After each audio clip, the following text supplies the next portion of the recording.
Bonsoir, Pierre Duchesne. J'ai eu l'immense privilège de pouvoir écrire une biographie sur monsieur. En 1965, Jacques Parizeau devient officiellement conseiller économique et financier du Conseil des ministres de Jean Lesage. Il envoie un télégramme, ça existait à l'époque, 29 juillet 1965, à son maître des HEC, François-Albert Anger. C'est en direction de Saint-Aimé-des-Lacs, on est en plein été, dans Charlevoix, c'est le temps des vacances. Et finalement accepté la proposition du gouvernement et demande à l'école un congé d'1 an renouvelable une fois. Charbonneau a les détails en main, garderait le cours d'économie de l'entreprise, si vous êtes d'accord, Jacques Parizeau. Jacques Parizeau démissionne de son poste le 25 août 1969. Il écrit une lettre au premier ministre de l'époque, Jean-Jacques Bertrand. Monsieur le ministre, je vous avais indiqué il y a quelque temps, comme je l'avais souligné d'ailleurs à M. Dauzois, alors ministre des Finances, que je mettrais à la disposition de celui qui serait nommé conseiller économique et financier du gouvernement les sièges de conseil d'administration que j'avais détenus à ce titre et que je continuais d'occuper pendant la vacance du poste. M. Michel Bélanger ayant été désigné comme nouveau titulaire, je vous prie d'accepter ma démission comme membre du conseil d'administration des sociétés ou organismes suivants: la Société générale de financement, la Caisse de dépôt et placement, la Société québécoise d'exploration minière et la Régie de l'assurance-dépôt du Québec. Ma démission prendra effet le 1er septembre 1969. Veuillez agréer, Monsieur le ministre, l'expression de mes sentiments dévoués et respectueux. Jacques Parizeau convoque la presse. C'est une conférence de presse en compagnie de René Lévesque le 19 septembre 1969. Je me déclare aujourd'hui officiellement membre du Parti québécois. Cette décision a été laborieuse et difficile. Je n'ai jusqu'à maintenant jamais fait de politique. Je tirais même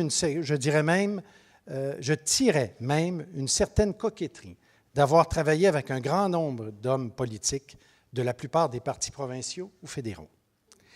M'engager politiquement est donc pour moi un profond changement d'existence. Cela comporte en outre le risque sérieux pour un professeur de carrière de laisser interpréter ses travaux comme le prolongement d'une option partisane. Et pourtant, petit à petit, cette option m'est apparue comme étant inévitable. Il faut, je pense, pour comprendre ce cheminement, remonter assez loin en arrière. Au cours des dernières années du régime Duplessis, beaucoup de Canadiens français, qui d'une façon ou d'une autre s'intéressaient à la chose publique, étaient placés dans un impossible dilemme. Ou bien ils s'orientaient vers un gouvernement fédéral où la présence canadienne-française était marginale au point d'être ridicule. Ils acceptaient en somme le statut d'immigrants de l'intérieur. Ou bien ils prenaient le chemin d'un gouvernement de Québec, alors espèce d'officine sans importance véritable et de réputation que, pour être charitable, on peut qualifier de douteuse. La Révolution tranquille a non seulement suscité une immense vague d'espoir, elle a non seulement ouvert les portes à certaines réformes majeures, elle a aussi permis à un grand nombre de Canadiens français de prendre conscience d'eux-mêmes. Ils n'avaient peut-être pas dans le domaine des affaires une importance très grande. Ils n'avaient sur l'administration canadienne que bien peu de prise. On leur avait si souvent répété qu'ils étaient incompétents qu'ils avaient fini par le croire. Mais ils avaient un point d'appui, un levier, qui était ce gouvernement de Québec, alors pas encore très présentable sans doute, mais en tout cas utilisable. Et effectivement, ils l'ont utilisé. Ils se sont révélés beaucoup moins incompétents qu'eux-mêmes l'auraient cru. À un point tel d'ailleurs que graduellement, ils ont provoqué un énorme glissement de ressources et de responsabilités d'Ottawa vers Québec. En fait, à Québec est apparu graduellement un véritable gouvernement. L'organisation même de notre vie politique rend particulièrement difficile le partage des responsabilités. Chaque niveau de gouvernement se défend en invoquant la responsabilité de l'autre. Ce n'est pas moi, c'est l'autre. Ça devient finalement le maître mot de notre vie politique et l'excuse de toutes les erreurs. Comment veut-on alors que l'électeur s'y retrouve?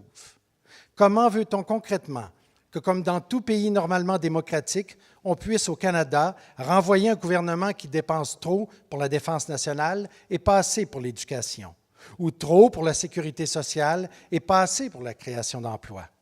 Le fédéral garde trop d'argent, disent les provinces, et les provinces dépensent trop, répond le fédéral. Comment l'électeur ou le contribuable arbitrait-il un pareil conflit? Quel genre de démocratie a-t-on quand on perd le contrôle de l'affectation des ressources publiques? Qui donne raison et qui donne tort? Tout correctif à la situation implique d'abord que l'on reconstruise un gouvernement. Pas 30, 11 ou même 2, mais un gouvernement. C'est la condition même d'une organisation efficace de la vie économique et sociale. Encore faut-il savoir où il doit être. Néanmoins, je suis persuadé que les Canadiens français n'accepteront pas que leur gouvernement véritable, avec tout ce que cela implique, soit à Ottawa. Il ne reste alors qu'une alternative, ou bien continuer de chercher à diluer l'État ou à le neutraliser par des formules de statut plus ou moins particuliers, ou alors clairement placer le gouvernement à Québec. Pour les raisons que j'ai indiquées précédemment, on comprendra maintenant pourquoi je me range à cette dernière solution. Encore fallait-il s'assurer que cette solution soit viable. J'aurai forcément l'occasion de discuter souvent de cette question. On comprendra que je ne pouvais l'aborder à la légère tout au long du cheminement qui a précédé mon engagement. Sans doute est-il clair qu'il n'existe pas de pays dont on puisse dire qu'il soit trop petit, ou trop grand d'ailleurs, pour être riche. Il n'y a pas de rapport entre la dimension d'un territoire, l'importance d'une population et le niveau de vie.